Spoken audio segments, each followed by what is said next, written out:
Hello there once again, and today we're going to talk about how did I choose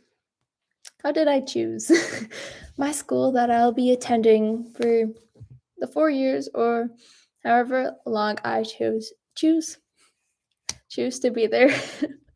Okay, so the first thing I did was basically junior year, so last year, junior year in high school, that is. Yeah. I started going to what did I do? It's a great question. I started going to like virtual tours of different schools that my school that my high school was basically having, or just ones that colleges were having, since I couldn't really visit the schools at that time, so that was really handy to have those virtual tours. And the next thing I did was, let's see, over that summer, I went to actually visit the schools that I found interesting from the virtual tours, and I just wanted to see how it would be in person, because in person's different than virtual. So yeah.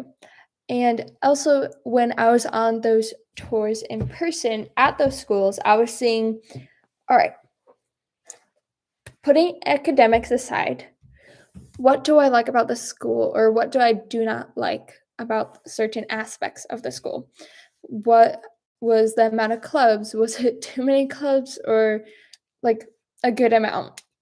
How were the living conditions and the requirements of, excuse me, living on campus, for different schools, especially for like out of state schools? So I looked at that. I also looked at um, if like the beds had to be loft or something. I don't know why. It was just something that it was just on my mind.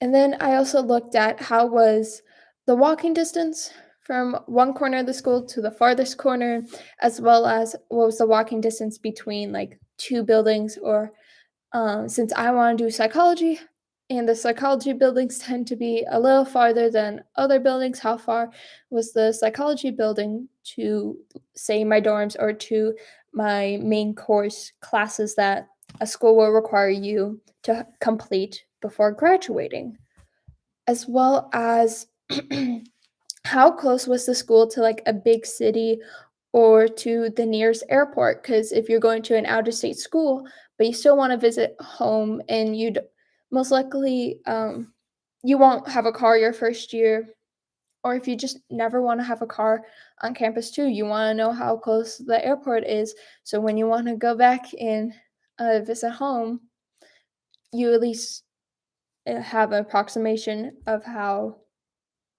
far is the drive to the airport, as well as what's the transportation like at your university. Will they like provide you transportation to go to the airport, or say you're at a building on like one side of campus, and like you were at the library and you were staying there, and you realize, wow, it's like around midnight and you don't really want to walk back to your dorm. Does that school have any um, transportation available for you, so you don't have to walk in the dark through the streets?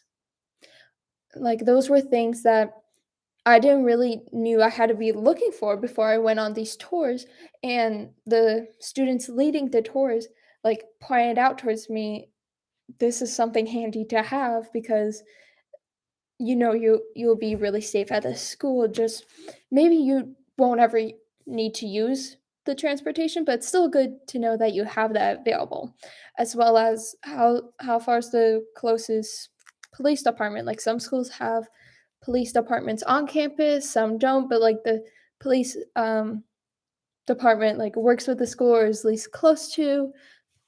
It's just some things to know. Hopefully, like you don't really need to use it, but it's good to know that it's at least close by and you're safe. Um, Another thing that I looked into while looking at schools were, I mentioned earlier, I wanted to do psychology, so I researched the top psychology schools, but then I also like researched other majors, because like 8th grade, I thought I was going to do business. Like I was really strong that, oh, I'm going to do business in college. And then I did psychology in my senior year this year. And I was like, I want to do psychology. But then at the same time, I'm like, I want to do law. So I was looking for a school that would be flexible in me doing different classes in different colleges at that university. Because some schools will only allow you to be at that college once you apply to that university, and it's more difficult to like switch or to take classes in like different colleges.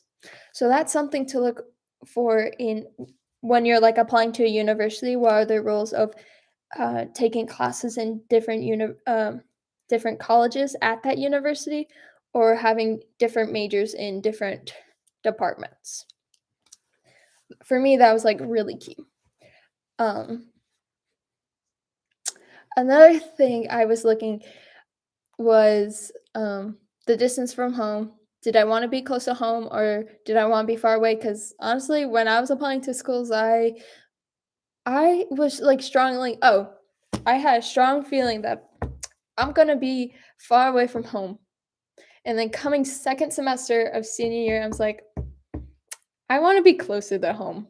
So by having the option, um, when you do apply to schools, like what I did, I applied to schools close to home that I thought these are just backup schools.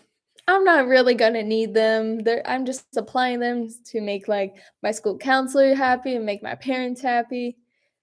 And I'm in these faraway schools. I was thinking, oh, these are the schools that I need to like choose between with, or I'll have a difficult time choosing between because those are the schools I want to go to. Second semester, senior year, total 180. I want to right now, I wanna go to a school close to home. So I am glad that I applied to the schools that were originally my backup schools. So basically the schools around my home state, because now those faraway schools are just like I'm not as interested as I was senior year first semester when I was applying to these schools. So yeah. Um Because you don't truly know what you really want until you're, like, at that actual school. And until you, like, visit the school, till you realize how far away it is from your home or how close it is, you'll truly, like that's when you'll know if you like the school, if you like it, but you're not quite sure, or if you're, like, in love with it, or it's not what you thought it was gonna be. Because I went to some schools. I took a trip, like, a tour, and it wasn't what I was expecting, and I was like, "Huh, this was, like, at the top of my list, but then it moved down." And then there were some schools that were at the bottom of my list, and they moved up.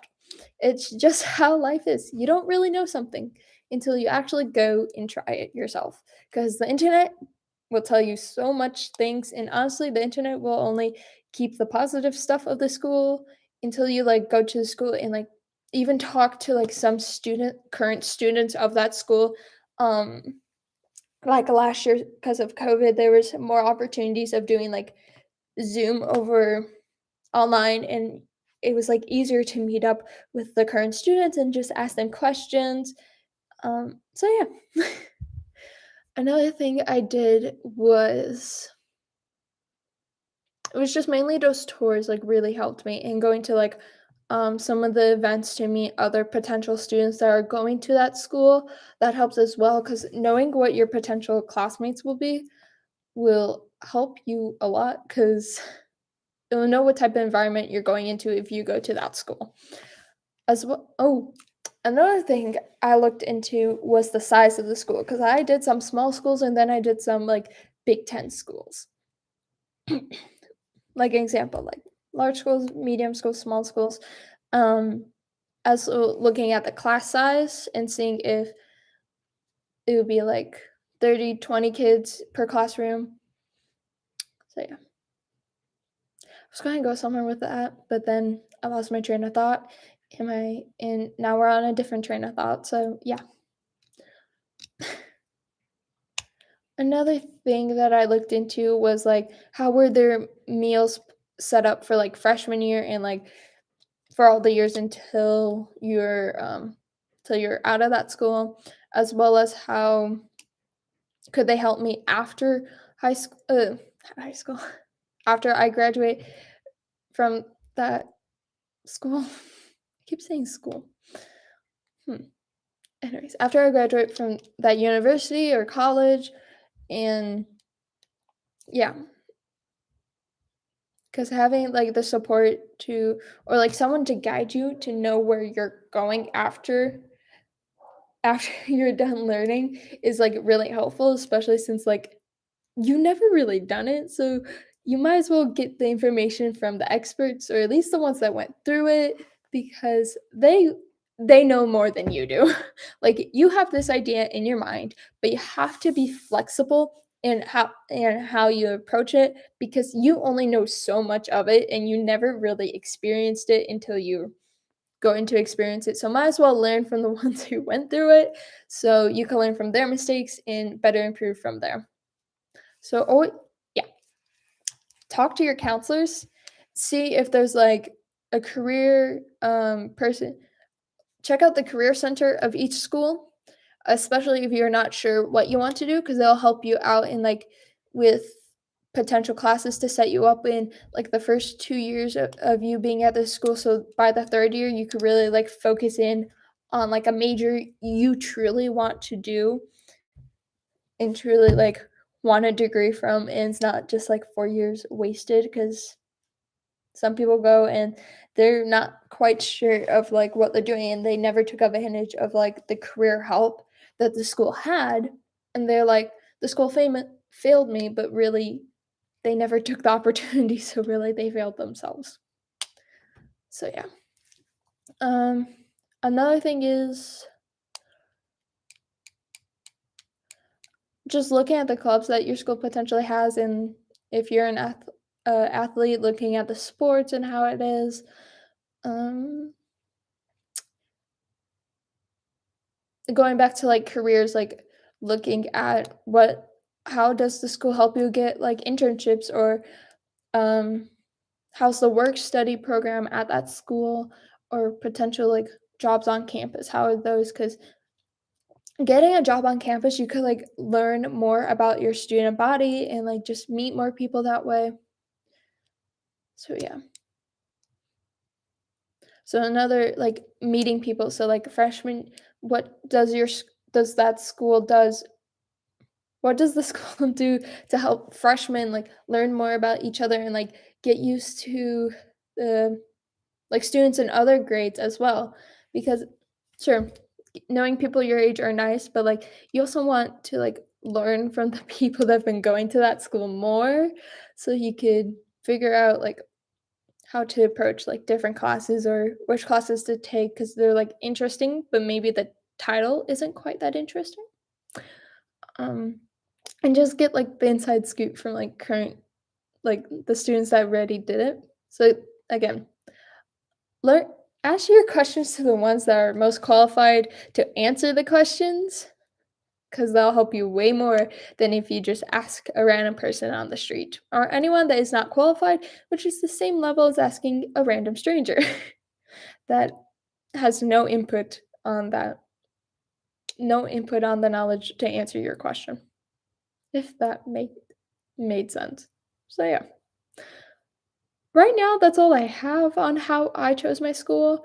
Because the school I'm choosing has a great system of how to help students after college, as well as a great way to get like all the different classes to like intertwine into um be friends with one each other. So it isn't just like, oh, this class is staying together and then that class is staying together. No, it's like intertwined. And then as well as like how I'm like into sports, but at the same time not, but like majority of the sports, like their events are like free at my current school.